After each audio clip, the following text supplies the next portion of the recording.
Hello students, welcome to the Informal Teacher.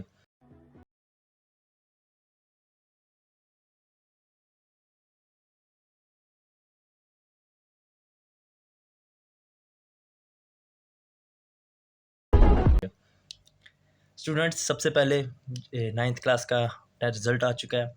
तो वो students जिन्होंने नाइन्थ में अच्छे नंबर लिए हैं उनको बहुत बहुत मुबारक हो, और जो फेल हो गए हैं या जिनसे अच्छे नंबर नहीं लिए गए उनके लिए मैं कहना चाहूँगा कि अबे पढ़ाई लिखाई में ध्यान लगाओ, आईएएस बनो और देश को संभालो। लेकिन नहीं। स्टूडेंट्स आज हम स्टार्ट करने जा रहे हैं टेंथ क्लास का मैथ। टेंथ क्लास का जो मैथ है वो दो पार्ट्स में डिवाइड है। पार्ट वन जो है आपके पास वो है अलजबरा, और पार्ट टू जो है वो आपके पास है ज्योमेट्री। हम जो आज स्टार्ट करने जा रहे हैं, जो टॉपिक आज हम पढ़ेंगे वो है अलजबरा में से। अलजबरा का जो पहला टॉपिक है, जो यूनिट वन है आपके पास टेंथ क्लास के अंदर, वो है क्वाड्रेटिक इक्वेशन। आज हम क्वाड्रेटिक इक्वेशन को देखेंगे। बहुत इंपॉर्टेंट टॉपिक है। इसमें से क्वेश्चन आते हैं लॉन्ग भी और शॉर्ट भी, और एक एमसीक्यूज भी आता है। इसमें से एक या दो एमसीक्यूज भी पूछे जाते हैं बोर्ड के पेपर के अंदर। तो आज हम क्वाड्रेटिक इक्वेशन को देखेंगे। ओके स्टूडेंट्स एक्सरसाइज को स्टार्ट करने से पहले जो इंपॉर्टेंट चीज़ मैं आपको बताना चाहता हूँ क्वाड्रेटिक इक्वेशन की, वो ये है कि क्वाड्रेटिक इक्वेशन की जो एक स्टैंडर्ड फॉर्म है, मतलब आपको जो क्वेश्चन गिवन होगा, सबसे पहली चीज़ जो आपने चेक करनी है कि वो इस फॉर्म में लिखा होना चाहिए आपके पास, a x square plus b x plus c. ठीक है, ठीक है। ओके स्टूडेंट्स, तो स्टार्ट करते हैं आज का जो ज़रूरी पॉइंट जो मैं आपको बताना चाहता हूँ ये है कि आपको जब पेपर में आप बैठे होंगे ना, तो आपको क्वेश्चन गिवन होगा क्वाड्रेटिक इक्वेशन का। ये तो आप लोग पता होगा कि आप जब जाके बैठते हैं पेपर के अंदर, तो पहले जो 2-3 क्वेश्चन होता है यूनिट 1 में से यूनिट 2 में से होते हैं, इस तरह ही है। तो आपको पता होना चाहिए यूनिट 1 क्वाड्रेटिक इक्वेशन है, ये भी आपको याद होता है पेपर में। ये सब चीज़ें आपको पता होती हैं। अब उधर एक और चीज़ पेपर पे लिखी होती है, इक्वेशन दे के लिखा होता है, उसको फैक्टराइजेशन से सॉल्व करो, कंप्लीटिंग स्क्वायर से सॉल्व करो, या क्वाड्रेटिक फार्मूले से सॉल्व करो।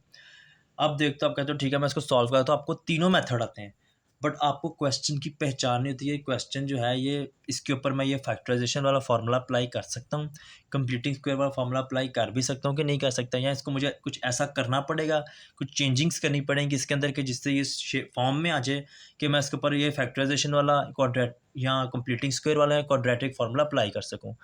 तो सबसे पहली चीज़ जो आपको याद रखनी है, पहले यूनिट 1 के अंदर जो आपको याद रखनी है, वो है स्टैंडर्ड फॉर्म, क्वाड्रेटिक इक्वेशन की स्टैंडर्ड फॉर्म। तो क्वाड्रेटिक इक्वेशन की जो स्टैंडर्ड फॉर्म है वो इस तरह होती है, a x square plus b x plus c is equal to 0। तो स्टूडेंट्स यूनिट 1 जो है क्वाड्रेटिक इक्वेशन, उसकी एग्जांपल देखते हैं जो आपकी बुक में से है। वो है 3x square minus 6x is equal to X plus 20।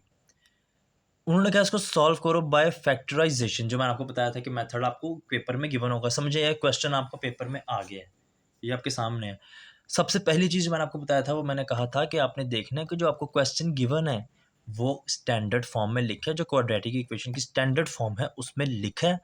ये आपको एमसीक्यूज में भी पूछा जा सकता है। आपको वैसे ना एमसीक्यूज दिया होगा, उधर लिखा होगा क्वाड्रेटिक इक्वेशन की स्टैंडर्ड फॉर्म बताएं, और आपको 3-4 ऑप्शन दिए होंगे। आपको स्टैंडर्ड फॉर्म का पता होना चाहिए कि a x square plus b x plus c ख़त्म इज इक्वल टू 0। यहाँ पे आपकी इक्वेशन जो है स्टैंडर्ड फॉर्म में आ जाती है। जबकि यहाँ पर आप अगर आप गौर करें तो यहाँ पर लिखा है 3x square minus 6x is equal to X plus 20। क्या ये स्टैंडर्ड फॉर्म में है? नहीं, ये स्टैंडर्ड फॉर्म में नहीं है, क्योंकि यहाँ पर नीचे था a x square plus b x. अच्छा, यहाँ पे अगर माइनस भी आता है तो टेंशन लेनी है आपने कि a x square minus b x minus c आ रहा है, तो प्लस माइनस का इधर टेंशन लेनी है आपने प्लस माइनस की। तो आपने क्या किया, आपने देखा कि ए एक्स स्क्वायर लिखा है, चलो ठीक है, पहली बार टिक कर दी। माइनस बी एक्स है, चलो ठीक है, ये भी टिक हो गया। प्लस सी किधर है या माइनस सी किधर है, और इज इक्वल के आगे तो फिर नंबर है एक्स प्लस 20 है, 0 तो है ही नहीं यहाँ पे। तो मतलब कि ये इक्वेशन जो है ये स्टैंडर्ड फॉर्म में नहीं है। तो सबसे पहले आपने क्या करना है, इसको स्टैंडर्ड फॉर्म में लेके आना है। देन आपने फैक्टराइजेशन वाला जो फार्मूला है, जो मेथड है, वो आपने उसके ऊपर अप्लाई कर देना है। तो आपने कोई भी क्वेश्चन सॉल्व करने से पहले मैं आपको क्वेश्चन सॉल्व करने का तरीका बता देता हूँ। स्टेप बाय स्टेप लेके चलना है, मतलब मैं आपको दिखाता हूँ। क्वेश्चन स्टार्ट करने से पहले आपने जो भी क्वेश्चन गिवन है उसको सोल्यूशन लिख के एज इट इज़ ही नीचे उतार लेना है। सबसे पहला काम आपने हर क्वेश्चन के साथ इस तरह ही करना है। आपने पहले सबसे पहले जो क्वेश्चन ऊपर गिवन है ना, उसी को नीचे उतार लेना है। सेकंड स्टेप में आपने क्या करना है, स्टैंडर्ड फॉर्म आपको पता होनी चाहिए। मैंने लिखी standard form a x square plus b x plus c, ये आप लिख लें, पेपर के ऊपर लिख लीजिएगा, रफ वर्क में लिख लीजिएगा साइड पे। इस फॉर्म में आपने इस इक्वेशन को लेके आना है, इस तरह का आपने इस इक्वेशन को बनाना है। आपका सबसे पहला जो काम होगा, सबसे पहले जब आपने चीज़ देखनी है क्वेश्चन की कि वो इस फॉर्म में है, नहीं है, तो इसको इस फॉर्म में कन्वर्ट करना है आपने, यह आपकी ज़िम्मेदारी है। करना कैसे है? सबसे पहले आपने क्या करना है कि इसको इधर ही रहने देना है, जो लेफ्ट साइड है उसको इधर, जो राइट साइड पे आपके पास है ना x+20, इन सबको आपने लेफ्ट साइड पे मूव करवा देना है। जैसे आप इसको लेफ्ट साइड पे मूव करवाओगे, ये -6 था, यहाँ पर ये प्लस का x था, यहाँ पर माइनस का x हो जाएगा। यहाँ पर ये प्लस का 20 था, तो यहाँ पर आकर माइनस हो जाएगा। अब ये 6x minus x is equal to होता है 7x के, तो आपने ax² माइनस bx माइनस 20 मतलब -c इज इक्वल टू 20 बना दिया। मतलब आप इसको इस फॉर्म में लेके आ गए हैं, ax² minus bx minus c क्या है? कांस्टेंट, एक मतलब नंबर है। ओके स्टूडेंट्स, जैसे ही आप स्टेप 2 परफॉर्म कर लेंगे, आप जो गिवन इक्वेशन होगी उसको स्टैंडर्ड फॉर्म में लिख लेंगे, तो नेक्स्ट आपको क्या करना है कि जो भी पहला जो ए में कांस्टेंट जो ए है, वो जो भी नंबर होगा, कोई भी नंबर हो सकता है, 12 13 कोई भी नंबर, उसको लास्ट जो सी है ना, जो लास्ट कांस्टेंट आपके इक्वेशन में जो सी है, उसके साथ मल्टीप्लाई करवा देना। बीच वाले को बी एक्स को छोड़ देना है, पहले वाले को और लास्ट वाले को मल्टीप्लाई करवा देना। ये हर क्वेश्चन के अंदर करना है। जब भी फैक्टराइजेशन का क्वेश्चन आएगा उसके अंदर जैसे आप उसको स्टैंडर्ड फॉर्म में लिखोगे, आपको ये काम करना पड़ेगा। आपने ए को और सी को मल्टीप्लाई करवाया। ए आपने देखा इक्वेशन में क्या था, मेरे पास 3, और सी आपके पास क्या था इक्वेशन में 20 -20 था। साइन को भी साथ लिखना है। -20 था, आपने इन दोनों को मल्टीप्लाई करवाया, आपके पास आंसर आ गया है -60। आपके पास -60 आंसर आ गया। नेक्स्ट आपने क्या करना है, नेक्स्ट स्टेप जो आपने करना है वो आपने इनका इस 60 का, जो 60 आपको गिवन है, इस 60 का आपने एलसीएम लेना है। एलसीएम आपको लेना आता है, नहीं आता तो मैं सिखा देता हूँ। साइन को छोड़ देना, जस्ट नंबर लिख लेना है और उसको डिवाइड करना शुरू कर देना है टेबल से। तो आपके पास 2, सबसे पहले 2 से डिवाइड कराते हैं। 2 3 ज़ा 6, तो 0 नीचे आ गया। अब आपके पास 30 बचा है, ठीक है, यहाँ पे 30 लिखता हूँ मैं, 30 बचा है। आपने लिखा 2 1 ज़ा 2, 2 लिख दिया, तो 1 बचा और ये 0 आ गया नीचे। अब आपके पास यहाँ पर 10 बच गया, तो यहाँ पर आपके पास 10 है। कैसे? 2 1 ज़ा 2, तो जो 2 था वो कट गया, यहाँ पर 10 बन गया। तो 10 अब आपके पास कैसे आएगा? 2 5 ज़ा जो होता है वो 10 होता है, तो आपने यहाँ पर 5 लिख दिया, तो आपके पास 15 आ गया। यहाँ पर भी इसी तरह किया है। तो आपने इस तरह इस इक्वेशन को सॉल्व करना है। एलसीएम आई होप आपको लेना आता ही होगा। नहीं आता तो मैंने अभी बता दिया है, फिर नहीं समझ लगी तो नीचे कमेंट्स में बता देना कि सर एलसीएम लेने का तरीका बता दें, मैं बता दूंगा, अलहदा से वीडियो बना दूंगा। ठीक हो गया। नेक्स्ट आपने जब ये एलसीएम ले लेना है, आपके पास इक्वेशन 1 पे ख़त्म हो गई, तो जितने भी ये नंबर्स इस साइड पे हम होंगे, लेफ्ट साइड पे नंबर्स होंगे, उनको लाइन में लिख लेना। करना अब आपने क्या है, ओके स्टूडेंट्स, जैसे आप एलसीएम ले लेंगे तो आपके पास जो आंसर आ जाएंगे, जो लेफ़्ट साइड पे जितने भी नंबर्स लिखे होंगे उनको आपने लाइन में ऐसे उतार लेना है। ठीक है, 2 2 दफ़ा था तो 2 दफ़ा 2 लिखना है, 3 एक दफ़ा था तो एक दफ़ा ही लिखना है, 5 एक दफ़ा था तो एक दफ़ा ही लिखना है। ये लिख लेने के बाद आपने जो नेक्स्ट स्टेप करना है वो आपने ये करना है कि आपने 2 नंबर ऐसे निकालने हैं कि उनको मल्टीप्लाई करवाने से आपके पास जो ये है 60 वो आ जाए, और उन 2 नंबरों को प्लस या माइनस करने से आपके पास जो सेंटर में नंबर था इक्वेशन के, जैसे आपके पास इक्वेशन थी ना ax² प्लस bx, जो सेंटर में bx था, जो b था आपके पास, b आपके पास कुछ भी हो सकता है। इस एग्जाम्पल के अंदर आपके पास b था 7, तो 7 आ जाए, ठीक है ना। और मतलब नेक्स्ट क्वेश्चन में आपके पास इधर b की जगह 20 लिखा हो सकता है, इसमें 7 है तो उसमें 20 लिखा हो सकता है, 30 लिखा हो सकता है। तो आपने क्या करना है कि 2 नंबर ऐसे निकालने हैं, जो भी एलसीएम आएगा उनके 2 नंबर ऐसे निकालने हैं कि उनको प्लस माइनस करने से सेंटर वाला नंबर आ जाए, और मल्टीप्लाई करवाने से आपके पास वो नंबर आ जाए जो आपने ए और सी को मल्टीप्लाई करा के निकाला होगा। तो यहाँ पर हम पहले देखते हैं कि हमारे पास 2 नंबर कैसे है। हमने क्या किया है, 2 3 ज़ा 6 हमने लिख दिया, 6 एक नंबर हमने निकाल लिया। 2 5 ज़ा 10, हमने 6 को 10 से मल्टीप्लाई करवाया तो वो 60 आ गया। अब हमने 6 को 10 में से जब माइनस किया, जो मैंने कहा था माइनस प्लस करने से सेंटर वाला नंबर आ जाए, दरमियान वाला नंबर आ जाए, तो जैसे हमने 6 को 10 में से माइनस किया, आपके पास आंसर आता है -4, जो कि -7 के इक्वल नहीं है।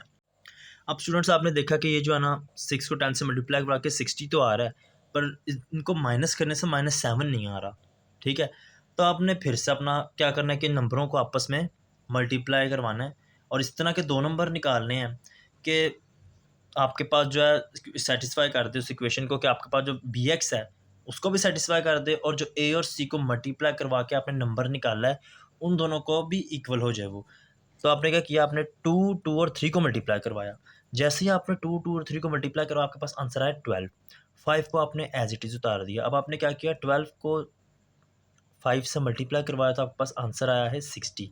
ठीक है जी, आपके पास पहली जो कंडीशन थी वो सैटिस्फाई हो गई। नेक्स्ट आपने क्या करना है, 12 में से 5 को माइनस कर देना, आपके पास आंसर आ जाता है 7।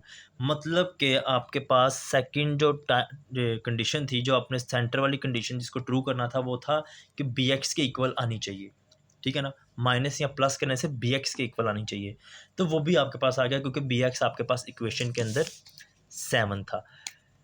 चीज़ जो आपने देखनी है वो ज़रूरी चीज़ है, छोटी-छोटी गलतियाँ जो बच्चे कर देते हैं। यहाँ पे हम माइनस का 7, ठीक है ना? नंबर तो आपको मिल गए दोनों, 12 भी मिल गया और 5 भी मिल गया। अब आपने देखना है कि मैं इनको लिखूँगा किस तरह इक्वेशन में कि आंसर -7 में ही आएगा, आंसर -7 में ही आए।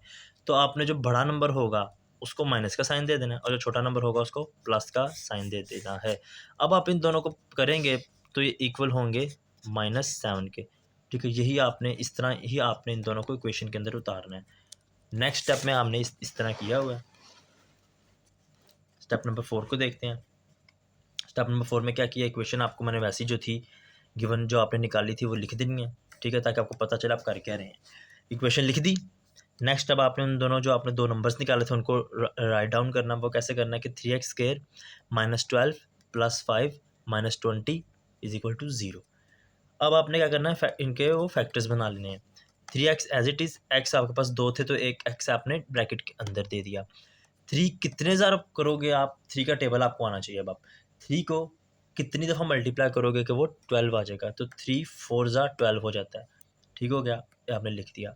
+5 को रहने दिया बाहर, एक्स को ब्रैकेट के अंदर ले गए। 5 को किस नंबर से मल्टीप्लाई करोगे कि वो 20 के इक्वल हो जाएगा।